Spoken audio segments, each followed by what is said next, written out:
U.S. President Donald Trump defended his decision to move American troops away from the Turkish-Syrian border while speaking at the Values Voter Summit in Washington over the weekend.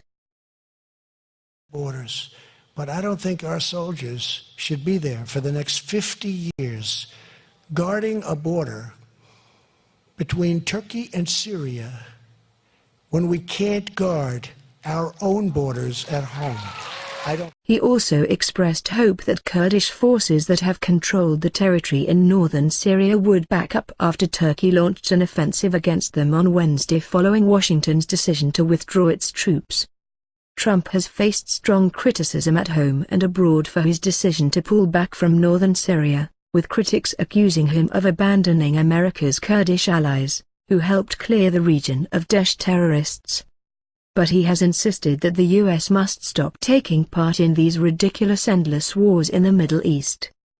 On Thursday, Trump expressed hope that the U.S. could be a mediator between the Kurds and Turkey, but also warned Ankara that if it doesn't play by the rules, the U.S. would impose sanctions.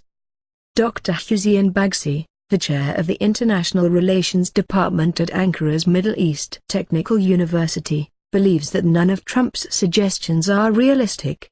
Turkey would also not accept any arbitration role of the U.S. with the Kurds, Dr. Bagsi pointed out, as Ankara would not negotiate with YPG, Kurdish People's Protection Units, fighters as it considers them to be the armed wing of the Kurdistan Workers' Party, PKK, considered a terrorist organization in Turkey.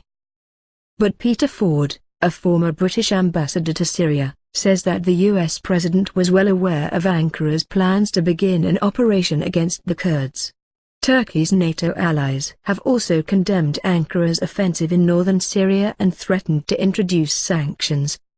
But Ankara has insisted that it had to start its operation in Syria due to the continued supply of sophisticated and heavy weapons to the UK by Washington, instead of Turkey, its NATO ally, according to Turkish Minister of Foreign Affairs Mevlut Cavusoglu. Relations between Ankara and Washington were already tense after the United States removed Turkey from the F-35 fighter jet program after Russia began delivering its S-400 missile defense systems in July, with the U.S. threatening to impose financial sanctions on Turkey if it doesn't pull out of the S-400 deal. Under the Countering America's Adversaries Through Sanctions Act, or CAATSA, passed in 2017, any nation purchasing military hardware from Russia could face serious sanctions. Friday, Cavusoglu said that Turkey had purchased the S-400 air defense systems from Russia so it wouldn't have to beg NATO to provide them with any. Dr. Bagsi warned that if the U.S. introduces sanctions, then relations between the U.S. and Turkey would deteriorate further.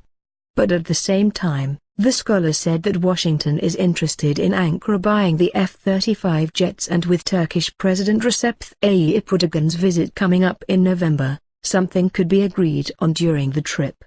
The U.S. wants to sell F-35 and Patriots to Turkey, and probably this deal will be completed there. According to Aidan Cesar, a political analyst and columnist at Medyagunlagu, when it comes to the F-35 issue, which will be up for discussion in November between Trump and Erdogan, the decision on this is not to be taken just by Trump's initiative, this is a Congress decision.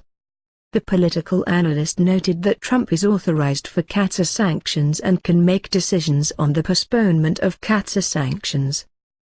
But the issue of new sanctions over Turkey's operation in northern Syria is now being raised. President Erdogan has expressed hope that he will discuss the deliveries of US-made F-35 fighter jets to Ankara with Trump, and Dr. Ali Bakir, an Ankara-based political analyst and consultant, believes that the F-35 issue shouldn't be related to Turkey's ongoing offensive against the Kurdish groups unless the U.S. officials and congressmen already decided to punish Turkey and would use Operation Peace Spring as a pretext to include the F-35s in the punitive measures. Dr. Bakir noted that while Congress is threatening to take punitive measures against Turkey, including the financial sanctions, the U.S. president should have a say in it.